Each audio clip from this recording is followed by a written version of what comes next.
Eh bien, bonjour tout le monde, j'espère que vous allez toutes et tous incroyablement bien. On se retrouve aujourd'hui pour une nouvelle vidéo. Donc pour les nouveaux qui me découvrent ici maintenant, vous trouverez en description le lien de mon groupe Telegram où je partage gratuitement une de mes stratégies ainsi que mes plans du jour. C'est 100% gratuit, il n'y a pas d'abonnement, pas d'affiliation, ni quoi que ce soit, c'est du pur partage. Donc voilà, aujourd'hui on se retrouve pour une nouvelle vidéo où je vais vous présenter à nouveau une nouvelle base de stratégie. Je vous invite à rester tous et tous bien attentifs et attentiveux, car cette base de stratégie est vraiment simple et je suis sûr que vous allez l'adorer. Donc avant de commencer, n'oubliez pas qu'avant de vous lancer en réel, vous devez bien connaître le marché que vous souhaitez trader, avoir un plan, connaître la gestion du risque, etc. etc. Donc j'ai réalisé un bon nombre de vidéos sur ces sujets sur ma chaîne. Ne vous lancez pas sur un compte réel. Directement après cette vidéo, il y a encore beaucoup de travail à faire. Donc petite précision en plus, l'objectif de ces vidéos est de vous donner un autre regard sur les marchés, ainsi que de l'utilisation que l'on pourrait donner à certains indicateurs. À vous de prendre le recul nécessaire, d'optimiser et de backtester afin de créer quelque chose d'extrêmement solide et qui fonctionne pour vous. L'objectif de la stratégie du jour sera d'essayer de profiter des cassures du point pivot journalier. Donc pour cette stratégie, je vous conseille de travailler en M5. Et pour pouvoir l'appliquer, vous allez avoir besoin de plusieurs choses. Premièrement, et comme d'habitude, une très bonne connaissance du price action. Ensuite, vous allez avoir besoin d'indicateurs d'accumulation et de distribution avec une moyenne mobile exponentielle de 200 périodes directement intégrée.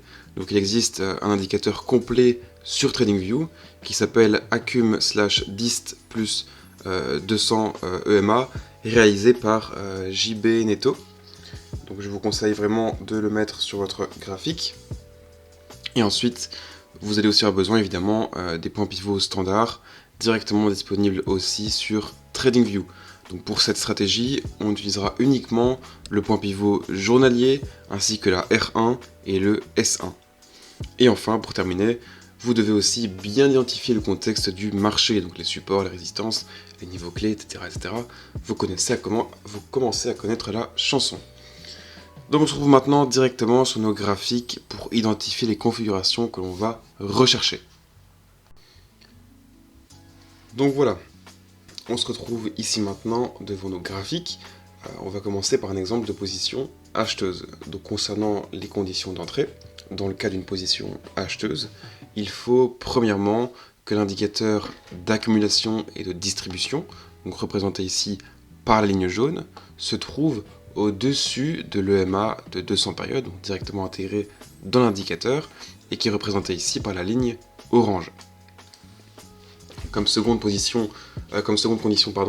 d'entrée dans le cadre d'une position acheteuse, il faut qu'on ait une cassure du point pivot à la hausse. Concernant le take profit, on va ici viser la R1 et on va utiliser un risk reward ratio de 1.1,5. Donc c'est un risk reward ratio que je vous conseille personnellement. Si vous souhaitez le modifier, libre à vous, mais je vous invite vraiment à backtester avant de changer les conditions du risk reward ratio. Donc on va voir ce que ça donne ici. Hop, très bien. Donc on a donc ici une condition d'entrée qui est bien présente, avec donc cette cassure du point pivot à la hausse. Et on voit ici sur notre indicateur ici en dessous que la ligne jaune donc représente à nouveau l'accumulation et la distribution, je me répète, qui passe au-dessus de l'EMA de 200 périodes. On a donc nos deux conditions d'entrée qui sont réunies. On peut donc rentrer à l'achat, sur ce qu'on va faire ici, avec notre take profit sur la R1 et notre risk reward ratio de 1.1,5. On va voir ce que ça donne. Et vous voyez ici que nous avons une magnifique position acheteuse. Parfait. Donc moi vous avez maintenant un très bon exemple. Donc on se trouve maintenant pour un autre exemple. Donc voilà, avant de vous montrer un exemple de position vendeuse, je tenais à vous montrer un exemple à nouveau de position acheteuse qui prouve l'efficacité du risk reward ratio de 1.1,5. Donc vous allez voir ça tout de suite. Donc on va attendre ici que le prix casse le point pivot à la hausse. Très bien, on voit qu'il l'a cassé ici.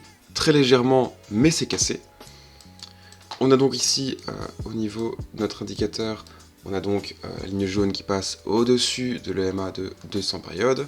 Très bien, nos deux conditions d'entrée sont réunies. On peut donc rentrer à l'achat. Objectif sur l'AR1. Risque-reward ratio de 1.1,5. On va essayer d'être précis. Hop. Parfait. Nickel.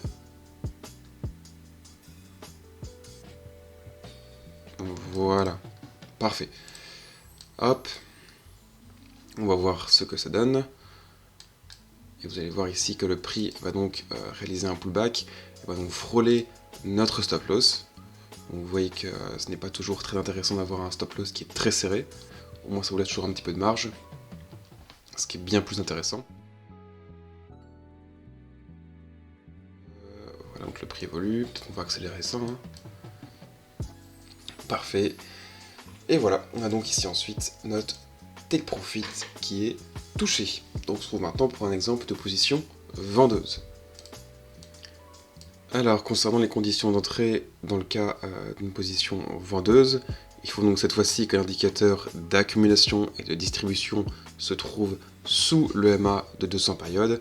Et ensuite, comme seconde condition, il faut une cassure du point pivot à la baisse. Donc concernant ici le take profit, on va viser le S1 et le risk-reward ratio reste bien évidemment le même.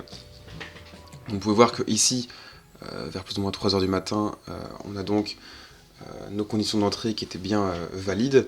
Cependant, voilà, je vous invite vraiment à trader et en tout cas à utiliser cette stratégie lorsqu'on a de la volatilité sur le marché. Donc en tout cas pour la paire ici GBP/USD, je vous invite vraiment à utiliser cette stratégie au moins après l'Open de Londres ou limite à partir du pré-market, mais pas en tout cas à 2-3 h du matin, là où il y a très peu de volatilité et où il y a de fortes chances en fait que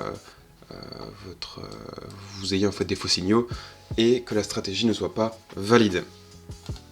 Donc on va voir ici ce qu'il se passe. Hop, très bien. On a donc ici une cassure à la baisse du point pivot. On a ici notre indicateur qui est en notre faveur. Très bien, on rentre donc à la vente. Hop, avec notre TP sur le S1 et notre stop loss ici. Voilà. On laisse couler. Et est-ce que ce sera une position acheteuse, vendeuse? On verra. Mais bon, vous vous doutez bien que j'ai préparé à l'avance et que ce sera une position gagnante. Donc voilà.